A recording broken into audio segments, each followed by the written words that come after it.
Movie की starting में हम केदारनाथ को देखते हैं। केदारनाथ एक पुश्तैनी चाट शॉप चलाते हैं, जिसे उनसे पहले उनके फादर और उनसे पहले उनके फादर चलाया करते थे। साथ ही केदारनाथ की 4 अनमैरिड सिस्टर्स भी हैं और उनके पेरेंट्स अब इस दुनिया में नहीं रहे हैं। केदारनाथ अपने गोलगप्पों के साथ एक प्रॉमिस करते हैं कि अगर कोई प्रेग्नेंट औरत उनके गोलगप्पे खाएगी तो उसके लड़का ही होगा, और ये प्रॉमिस उनके बाप दादी के जमाने से चला आ रहा है। इसलिए काफी प्रेग्नेंट औरतें उनके गोलगप्पे खाने के लिए वहाँ पर लाइन लगाकर खड़ी रहती हैं। एक दिन केदारनाथ अपनी कस्टमर्स को गोलगप्पे खिला रहे होते हैं, तभी उसके घर से उसकी सिस्टर का फोन आता है कि उसकी सबसे बड़ी सिस्टर गायत्री को देखने के लिए लड़के वाले आ चुके हैं। इसीलिए केदारनाथ जल्दी से अपने साथ काम करने वाले लड़के गफ्फार को दुकान सौंप कर चला जाता है, और जहाँ केदारनाथ लड़के वालों को बताता है कि गायत्री उनकी सबसे हॉनर सिस्टर है। गायत्री को वो लोग पसंद तो कर लेते हैं, और तभी लड़की का मामा बताता है कि सहारनपुर वाले दहेज में 12 लाख दे रहे हैं, जबकि केदारनाथ के साथ लड़के वालों की 11 में ही बात फिक्स हुई थी। पर फिर भी केदारनाथ 12 देने को रेडी हो जाता है, और मामा फिर से बोलता है कि अब सहारनपुर वाले 14 दे रहे हैं। ऐसे बार्गेनिंग होते होते केदारनाथ 16 लाख तक देने को रेडी हो जाता है, क्योंकि उसे अपनी सिस्टर्स की शादी की बहुत चिंता थी। पर वो लोग और ज्यादा रेट हाई करने लगते हैं और ये रिश्ता हो नहीं पाता, क्योंकि केदारनाथ को अभी अपनी और 3 सिस्टर्स की भी शादी करनी थी और उसके पास इतने ज्यादा पैसे नहीं थे। लड़के वालों के जाने के बाद केदारनाथ की तीनों सिस्टर्स समोसे खाने के लिए एक साथ टेबल पर कूद पड़ती हैं। उसकी सिस्टर्स गायत्री को छोड़कर बाकी तीनों सिस्टर्स एक से बढ़कर एक कार्टून थी। एक अमावस का चांद यानी कि काली थी, तो दूसरी अंडरटेकर यानी कि बहुत मोटी थी, और सबसे छोटी घातक की सनी देओल यानी कि लड़कों की तरह रहने वाली थी। सिर्फ गायत्री ही ऐसी थी जो सिंपल और अपने भाई की हर बात मानने वाली थी। दरअसल बचपन में केदारनाथ की माँ ने मरते हुए केदारनाथ से प्रॉमिस लिया था कि वो अपनी चारों सिस्टर्स की शादी करने के बाद ही अपनी शादी करेगा, और केदारनाथ ने अपनी माँ को एक प्रॉमिस दे भी दिया था। मगर एक छोटी सी लड़की दूर विंडो पर खड़ी होकर इस प्रॉमिस को देने के लिए मना कर रही थी, क्योंकि वो केदारनाथ को पसंद करने वाली सपना थी, जिसका बचपन का प्यार था। और अब प्रेजेंट में हम सपना को उसके फादर के साथ देखते हैं, जो सपना पर चिल्ला रहे होते हैं कि वो केदारनाथ के चक्कर में बूढ़ी हो जाएगी और वो अपनी सिस्टर्स की शादी नहीं कर पाएगा। इसीलिए उसके फादर हरिशंकर केदारनाथ के पास आते हैं और उससे कहते हैं कि उसके पास कब दहेज हो पाएगा, तब वो अपनी सिस्टर्स की शादी कर पाएगा, क्योंकि उसके चक्कर में उनकी बेटी भी कुंवारी बैठी हुई है। तब केदारनाथ बताता है कि उसके दादाजी ने वर्ल्ड वार 2 के समय 10 लाख रुपए का लोन बैंक से लिया था, और केदारनाथ, जिसे लालाजी भी कहते थे, आज तक उसकी EMI भर रहे थे। पर इन सब के बावजूद हरिशंकर लालाजी से कहकर जाते हैं कि उनका अगले 8 महीने में रिटायरमेंट होने वाला है, इसीलिए अगर 6 महीने में उसने अपनी सिस्टर्स की शादी नहीं की तो वो अपनी बेटी की शादी किसी और से कर देंगे। नेक्स्ट मॉर्निंग लालाजी की छोटी वाली सिस्टर किसी छपरी लड़के से बात कर रही होती है, और जैसे ही लालाजी देखते हैं वे आकर कहते हैं कि उन्हें लड़का पसंद है, और वो कहती है कि कबाड़ी वाला है, कबाड़ लेने आया था। यह सुनकर लालाजी चुप हो जाते हैं। मतलब लालाजी शादी की वजह से इतने ज्यादा डेस्परेट थे कि वो किसी भी तरह अपनी सिस्टर्स की शादी करना चाहते थे। नेक्स्ट डे लालाजी अपनी सिस्टर्स को लेकर जा रहे होते हैं, तभी कुछ लड़के रास्ते में उनकी सिस्टर्स को सीटी बजाकर छेड़ते हैं। इससे लालाजी को गुस्सा आ जाता है और वो लड़कों को जाकर पीट देते हैं, और पूरे चांदनी चौक में अनाउंस कर देते हैं कि आज के बाद कोई भी लड़का अगर किसी लड़की को छेड़ेगा तो उसे उससे शादी करनी पड़ेगी। नेक्स्ट सीन में जब लालाजी गोलगप्पे खिला रहे होते हैं, तब चंद्रमुखी के फादर लालाजी को उसकी शादी का कार्ड देने आते हैं और बताते हैं कि उनकी बेटी की कल शादी है। हालांकि चंद्रमुखी बहुत ज्यादा मोटी थी, फिर भी उसकी शादी हो रही थी, इससे लालाजी को थोड़ा शौक लगता है।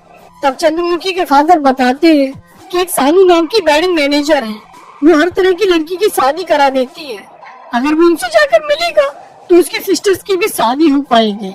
इसीलिए नेक्स्ट डे लालाजी सपना के साथ सानू से मिलने जाते हैं और उनसे रिक्वेस्ट करते हैं कि वो उनकी सिस्टर्स की भी शादी करा दे। तब सानू जी लालाजी को अपनी सिस्टर्स के साथ नेक्स्ट डे वेडिंग इवेंट में आने के लिए कहती हैं, जहाँ पर जाकर वो लोग देखते हैं तो वहाँ पर लड़के वाले लड़की वालों से झगड़ा कर रहे होते हैं, क्योंकि उन्होंने दहेज में कार मांगी थी, जिसे लड़की वालों ने बुक भी कर दिया था। पर 2 अक्टूबर की छुट्टी की वजह से शोरूम बंद था, इसलिए वो आज कार को नहीं मंगवा पाए थे। पर लड़के की जिद थी कि वो विदाई उसी कार में ही करेगा, और ये शादी सानू जी ने ही कराई थी, इसीलिए उनकी इस बात पर लड़के वालों से थोड़ी बहस हो जाती है। और लड़के वाले गुस्से में सानू जी से माफी मांगने को कहते हैं, वरना वो बिना करके शादी करने से मना कर देते हैं। पर सानू जी माफी मांगने से मना कर देती हैं और तब मौके का फायदा उठाकर लाला जी अपने कॉन्टेक्ट से उस शोरूम से उस कार को लेकर आ जाते हैं, जिससे लड़के वाले खुश हो जाते हैं और सानू जी को भी माफी मांगने की जरूरत नहीं पड़ती। इसलिए वो लाला जी से इम्प्रेस होती है और उनकी बड़ी सिस्टर गायत्री की शादी कराने के लिए एग्री हो जाती है।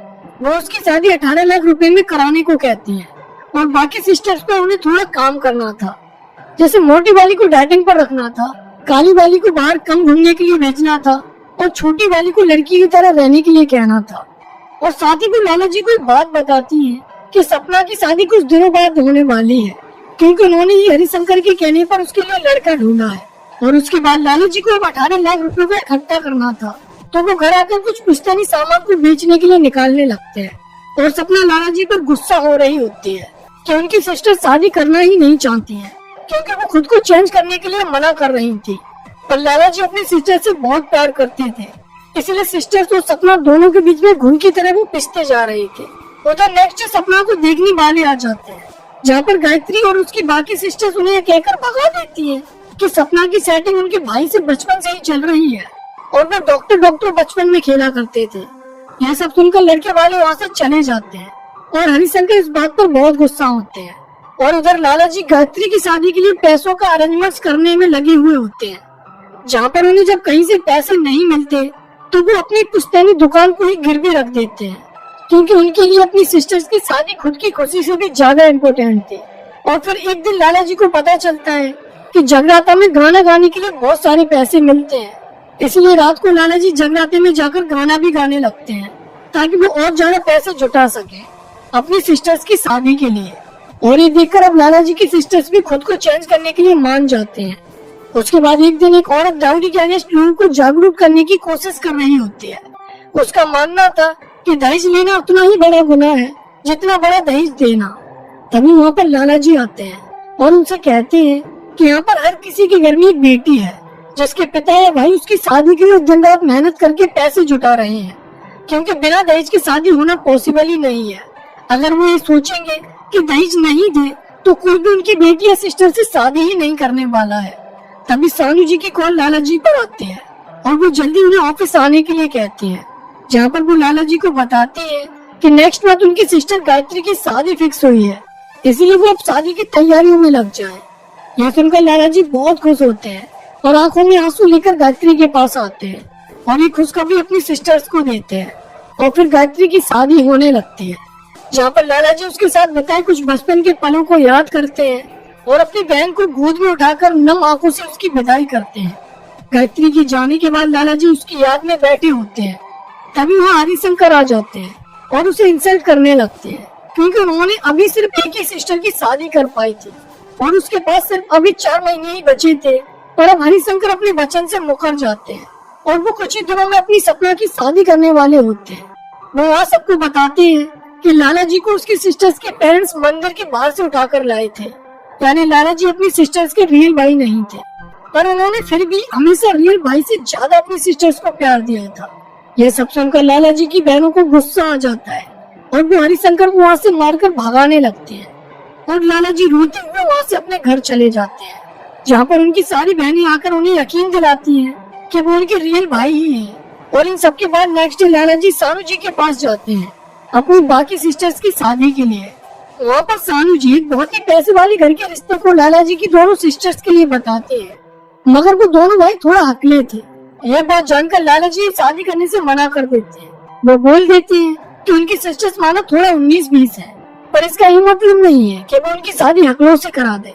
वहाँ से वापस आते टाइम लाला जी देखते हैं कि सपना किसी लड़की के साथ घूम रही है, और जब लाला जी बुर्का पहनकर उसका पीछा करते हैं तो उन्हें पता चलता है कि हरिशंकर ने सपना के लिए एक लड़का देखा है और वो उसकी शादी जल्द से जल्द करना चाहते हैं। और इस बार सपना भी थोड़ा उदास होती है, पर लाला जी उसे यकीन दिलाते हैं कि वो उसे थोड़ा टाइम और दे दे, फिर वो अपनी बाकी सिस्टर्स की भी शादी जरूर कर देगा।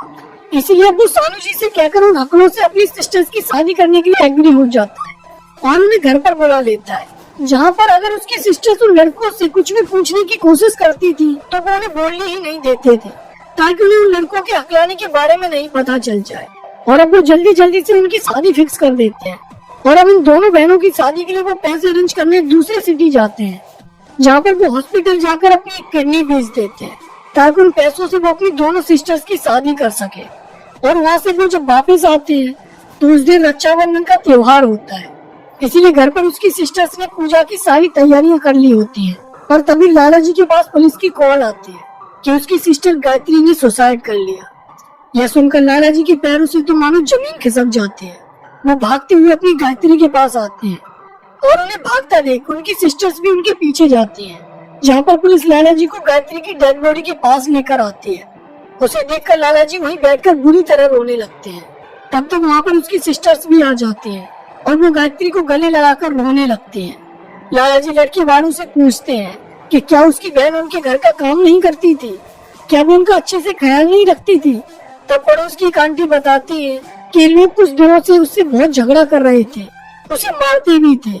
इन्होंने उससे फ्रिज लाने के लिए कहा था, पर उसने ये बात अपने भाई को इसीलिए नहीं बताई क्योंकि वो जानती थी कि उसके भाई ने कितनी मुश्किलों से उसकी शादी की है और आज वो अपने भाई को राखी बांधने के लिए जाने वाली थी। पर इन लोगों ने हमेशा की तरह उसे मारा और भाई के घर जाने के लिए मना कर दिया। इसीलिए गायत्री ने भोजन खाकर अपनी जान दे दी। ये सब जानकर लाला जी को बहुत बुरा लगता है और वो रोते हुए अपनी बहन गायत्री को अपने हाथों में उठाकर वहाँ से घर की तरफ जाने लगते हैं। जिस तरह कुछ मंथ पहले उन्होंने अपनी बहन को ऐसे ही उठाकर विदा किया था, आज वो उसकी डेड बॉडी को उठाकर वापस उसे अपने घर लेकर आ रहे थे। इन दहेज के भूखे लोगों ने एक मासूम सी बच्ची की जान ले ली थी। लाला जी गायत्री को लेकर उसी पूजा वाली जगह पर लाकर लिटा देते हैं, जहाँ पर उनके हाथ में आज राखी बांधी जाने वाली थी। अब वे अपने हाथों से गायत्री को पूरा श्रृंगार करते हैं और फिर उसका अंतिम संस्कार जाकर कर देते हैं। वहाँ से वापस आकर लाला जी गुस्से में अपनी सौ पर अपने डैड पर गुस्सा करने लगते हैं, क्योंकि उन्हें अब इस बात से चिढ़ थी कि उनके गोलगप्पे खाने से लड़कों का जन्म होता था और बड़े होकर वही लड़के किसी बेटी या बहन को दहेज के लालच में मार देते थे, उन्हें जला दिया जाता था। इसलिए इस दुनिया को ऐसे लड़कों की कोई भी जरूरत नहीं थी जो औरत का सम्मान नहीं करना जानते। वो अपनी बाकी बहनों से कहते हैं कि आज भी एक वादा उनसे करें कि वो खुद इस लायक बनेगी कि उन्हें शादी के लिए दहेज नहीं देना पड़े, बल्कि उन्हें उल्टा लड़के वाले दहेज देने के लिए रेडी हो। वो उनकी शादी के दहेज के सारे पैसों को आज से उनके करियर पर लगाएंगे। साथ ही वो सपना से भी बोल देते हैं कि उसे अपनी आधी जिंदगी उसके इंतजार में गुजार दी है, अब और नहीं। इसलिए वो अपने डैड के कहने से शादी कर ले। और अब बाकी सिस्टर्स भी फैसला करती हैं कि आज से वो अच्छे से स्टडी करेंगी और अपने भाई के दिए हुए प्रॉमिस को पूरा करेंगी। उधर सपना की शादी होने लगती है, जिसमें लाला जी भी अपनी सिस्टर्स के साथ गए हुए होते हैं। और वहाँ पर फेरे पड़ने से पहले सपना की डैड उसे बोल देते हैं कि वो ये शादी तोड़ दे, क्योंकि वो उसे लाला जी से अलग नहीं कर सकते हैं। और सपना ऐसा ही करती है। वो कुछ फेरों के बाद शादी तोड़कर लाला जी के पास आकर कहती है कि वो उनके लिए उम्र भर भी इंतजार करने के लिए रेडी है।